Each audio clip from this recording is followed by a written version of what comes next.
statistics first on vaccinations. 18.6% of Victorians 18 and over have had 3 doses. That's growing at 1 percentage point per day, which is very good. We want to see it higher, but that's pretty good. 93% of people 12 and over have had their 2nd dose, and 24,457 people were vaccinated yesterday through our state sites. Among people with COVID-19, 946 people are in hospital. That's an increase from 861 yesterday. 112 people are in ICU and 31 are on a ventilator. Sadly, 21 people with COVID passed away, and our thoughts and prayers are with their families and friends. In terms of case numbers, 18,434 people reported their positive rapid antigen test at coronavirus.vic.gov.au/report. A further 21,693 people received a positive PCR result from 61,630 tests processed.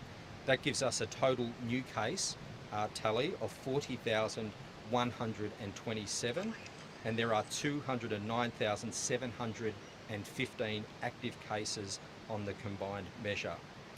Just over half of those who reported a positive rapid antigen test yesterday actually undertook that test yesterday. And at our state sites, some 46,000 rapid antigen tests were distributed free at 64 PCR testing centres. In terms of vaccines, over the last 2 days, 7,600 children aged 5 to 11 came forward to get vaccinated through our state-run clinics, and I want to thank their parents and guardians for bringing them along. Getting your child vaccinated is just so important. They deserve to be as protected as you or I, and there's a great push in the weeks leading up to the start of term 1 to get our children vaccinated. And when they do get vaccinated, everyone around them, their families, their classmates, their teachers are also protected. 53,000 children are booked to get their vaccine over the coming weeks, and there are 39,000 child appointments available right now in our state-run clinics.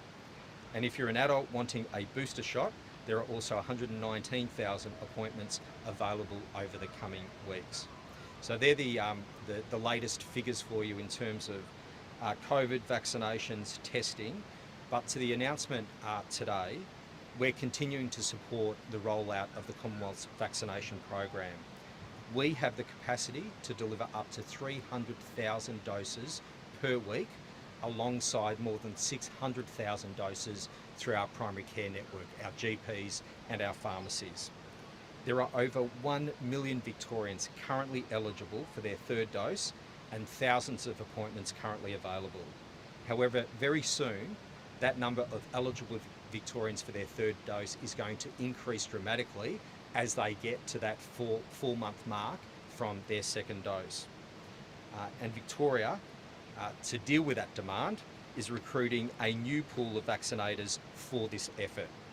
We're calling on first-year health students, retired nurses and more to join an expanded workforce of COVID-19 vaccinators to be trained and deployed across our state-run vaccination clinics. We'll be targeting up to 1,000 Victorians to come on board, people with appropriate knowledge, skills and experience, and that could be you. And applications open next week. Of course, they'll be only operating in well-established public health service run sites, which will have a very strong process in place to ensure this new cohort of workers are appropriately trained, competent, supervised and supported. This is just a further way that we're dealing with the extreme demand on our health system. 1,000 new vaccinators in our state-run clinics over the coming months to deal with a massive increase in Victorians eligible for their 3rd dose. To provide some more detail on today's announcement of these 1,000 new vaccinators, I'll ask Naomi to make a few comments, and then we're happy to answer any questions. Thanks, Naomi.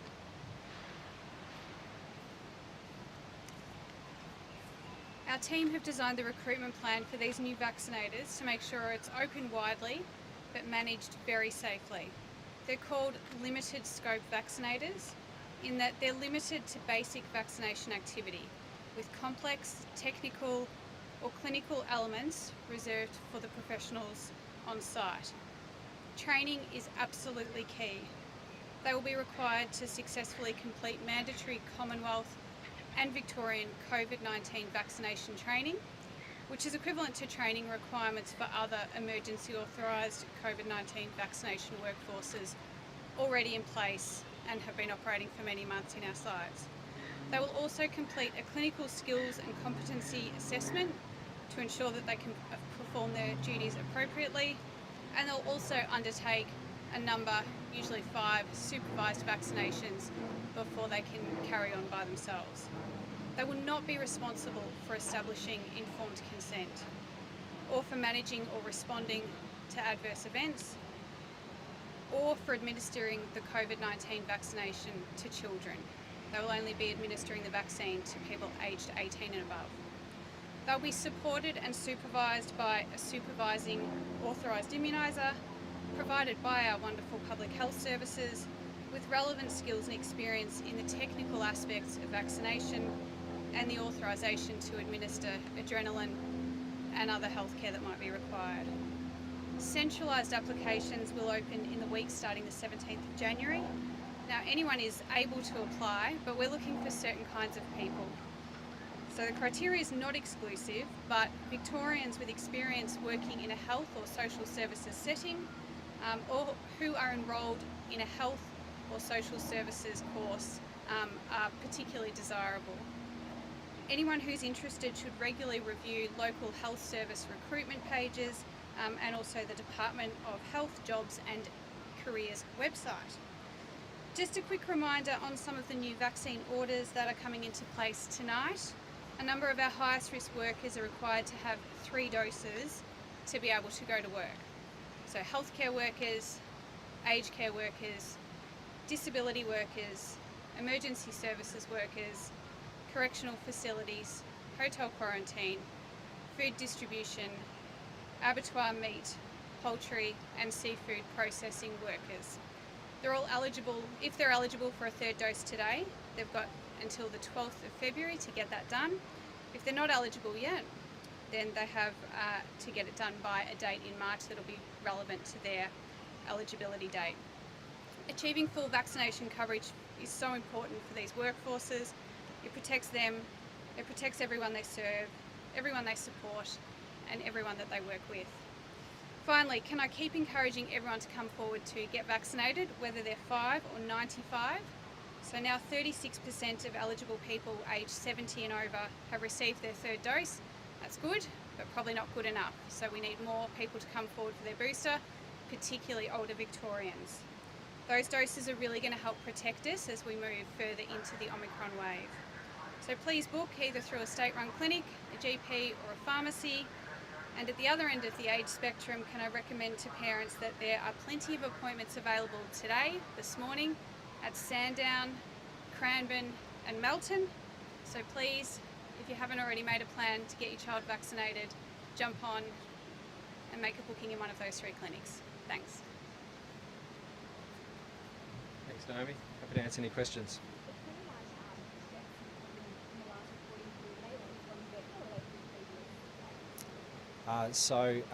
The 21 deaths are not all from today. They're over the last day or so. So not all today, but reporting it today, as in the 21. Recruiting more vaccinated shows that the system's under strain. Is the government considering pulling a code round for Metropolitan Hospitals to basically cancel leave? So it is a system under strain, a health system under considerable strain. The Premier was up yesterday talking about more than 4,000 workers on leave. I can tell you today it's more than 6,600 health service workforce who are unavailable to work right now. So this is a system under strain. To go to your question, Rich, about Code Brown, it's important that people are aware that an individual hospital at any time can call a Code Brown for their hospital. But what we are doing is looking at what other measures are in place and whether we need a system-wide approach to some of those issues. I don't have any announcements to make today, but there's no doubt, as we knew would happen, as we came out of lockdown last year, it's a race between people getting vaccinated. So the call out for people, if you're eligible for your third dose, for children 5 to 11, it's a race for people to get vaccinated, whilst we try and support the health system during a period under which it's under extreme strain. So 6,600 workforce unavailable right now means that it is under strain. When you say unavailable, obviously there's somebody furloughed, somebody sick. How many of that 6,600 are actually on leave, pre-planned leave? Do we have a breakdown of that? I don't have a breakdown with me right now, Rich. It'll be a combination of those who are COVID positive, those who are primary close contacts, and those who are unavailable for other reasons. So if I can provide further information to you, I will. But as we always said, this period, as we particularly deal with the Omicron wave, is going to put significant strain on our hospitals, on our ambulance service, and that is what we are seeing. So we're doing all that we can. Today's announcement is part of that. 1,000 additional vaccinators in our state-run clinics to further ease pressure on our health workforce. We've been contacted by nurses who are usually working from day surgery and now saying they've been on annual leave for weeks because there's been more elective surgery. Could they be better put to use during this? Well, they're some of the additional measures that we may well put in place. So Code Brown is available at any time for any hospital, but we are looking at what other measures we need to put in place across our health system, across metropolitan Melbourne, for example. And at ESTA, 7 out of 10 callers to 000 were left waiting. Have those extra staff that were promised to be hired last year actually started working yet?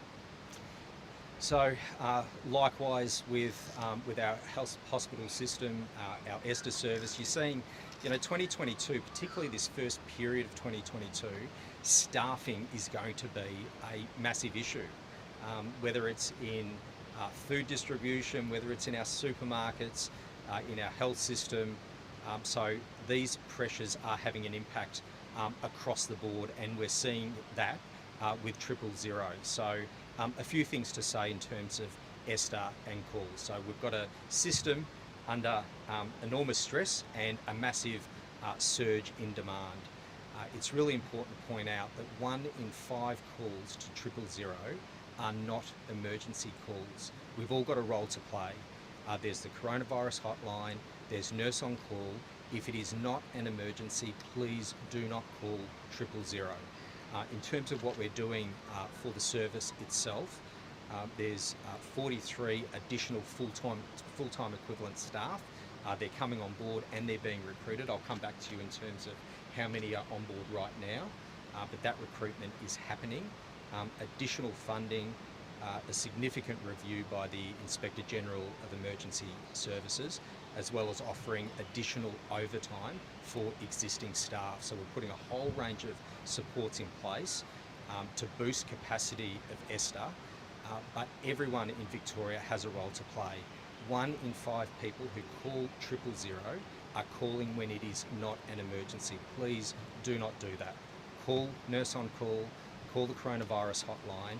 Don't call 000 to get your test results, and that's what's happening. Will you guarantee that students will be going back to school first day of term 1? That is absolutely what we'll be delivering. No one's talking about lockdown, no one's talking about remote learning. We made a commitment to the people of Victoria, get vaccinated, and then we can move beyond remote learning, move beyond lockdowns. Now, there's no guarantees, as the Premier made it very clear yesterday. We don't know what's around the corner or what may happen in 6 months' time, but we support the national framework for getting students back to school for the start of term 1, day 1, term 1. We are working with New South Wales and other jurisdictions to make sure that there is consistency across the country. As Education Minister and as a parent of 3 school-aged children, I want every child back at school day 1, term 1, and we'll be making sure that that's the case. Just on schools, air purification devices, give an update on how many have actually been put into schools. Yeah. 51,000. Yeah, that's right. So, so the commitment is that we get 51,000 air purifiers delivered to schools by the start of term, and we will do that. Now, I talked before about staff shortages across industries. We're having that problem with transport companies, truck drivers. We will get this delivered. We will get the 51,000 air purifiers delivered because it's an important part of our mitigation strategy to make sure schools are as safe as they possibly can be.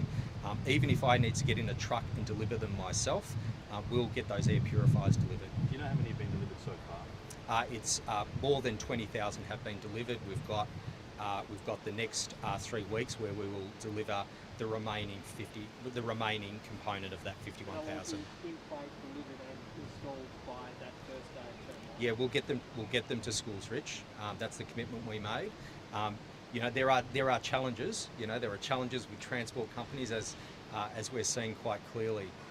But we are the Department of Education's working. We're getting more transport companies involved to make sure that if there are truck drivers who are unavailable via being a positive case or a primary close contact, we're doing all that we can to make sure that we get those 51,000 delivered as we promised. Is there enough vaccine supply for kids? Some GPs Look, the advice I've got, I just took you through the availability in our state-run clinics. We have slots available, as Naomi indicated, particularly in some certain state-run clinics. There are appointments available. I know it can be frustrating if on a particular day or time of the day where you can't find a booking that works for you. I'm saying to parents, please persevere. It can be frustrating, but there are appointments available, and the Commonwealth have given assurances to the primary care network, our GPs and our pharmacies, that the supply is there. So please get your child vaccinated. We want as many children vaccinated before the start of the school year. The Premier yesterday announced grants to GPs and pharmacies so they can also offer in-reach clinics at schools, and we've got our 30 pop-up clinics that will be coming online over the next few weeks. So supply is available. Please, parents, persevere with the booking system and get your child vaccinated before the start of the school year. And is there a backup, just on schools again, is there a backup plan for the workforce if it's sure is COVID contact or COVID positive? And like, what happens if the school can't actually staff their classroom? Yeah, we're working through all of those issues. So schools, early childhood, they will not be immune from the impact on staff that we are seeing across the board, across our nation as we deal with this Omicron wave. So we're working on a plan. We'll be providing guidance to schools in the lead up to term 1, whether that's use of casual relief teachers, whether that's additional staff that can be provided, additional support for principals and teachers and staff at schools. So I don't have the final plan to announce to you today, but we are working on all the supports that we can put in place. We've got the air purifiers that we will roll out as promised by the start of term. We've got the shade sale grants for schools, a whole range of supports in place so parents can have confidence and staff can have confidence, and we can have children in front of their teachers with their classmates day 1, term 1 this year. Will that include the plan? Will that include rapid tests for schools? Should schools be buying them themselves at the moment? We're working through all of those issues. So the Department of Education and Training's working with the Department of Health on what are the settings in place, whether that's contacts, rapid antigen, the approach to rapid antigen tests. We support the national framework. This will be part of the discussion at National Cabinet tomorrow. So, you know, we are on board. We want our kids in front of their teachers with their classmates day 1, term 1 this year. It's just so vitally important. As we saw in term 4 last year, as children returned back from a long period of lockdown, just how valuable and important back face-to-face is. Is there an update on the free rapid antigen tests, how they're being distributed to pharmacies? So what I can tell you in terms of rapid antigen tests, as you know, the Department of Health, Victoria, we put in an order for 44 million rapid antigen tests, and we'll have those delivered progressively through the month of January. The existing supply that we have, we're providing at our state-run clinics, and I took you through the numbers that we're providing to people that have come to our state-run clinics. So we're getting them out as quickly as possible. In terms of more broadly the delivery of rapid antigen tests from the Commonwealth to GPs and pharmacies, I don't have an update for you, but what we have done in Victoria is put that order in for 44 million rapid antigen tests, and we'll have that delivered through the course of January. And in terms of the 40,000 appointments for kids, do you have a time frame? Because I don't think the sourced available appointments are sort of from the start of February. No, as the Deputy Secretary pointed out earlier, we have got appointments available today. There are appointments available at our state-run clinics. There are appointments available at your local GP or your local community pharmacy. So I appreciate that at times the booking system may be frustrating, but there are appointments available right now, and it's just so critical. Whether it's children 5 to 11 for their first dose or eligible Victorians for their third dose, please make your booking and get vaccinated now. I've said a number of times, we have a window of opportunity. We can see what's happening in the Northern Hemisphere. Look at the case numbers, the hospitalisations in Europe. We've got a window of opportunity to get vaccinated through the summer months, through the warm months, before we get to the middle of the year and the cold months. So it's always been a race. It's been a race for the last 2 years. Children 5 to 11, get vaccinated, get your first dose. If you're eligible for your third dose, please make a booking and get vaccinated. For both cohorts of Victorians, there are appointments available right now. With the latest restrictions on hospitality, is the government looking at support for business or workers who've lost work or break their normal capacity? Look, we're constantly looking at what support arrangements that we have in place and what we might provide in the future.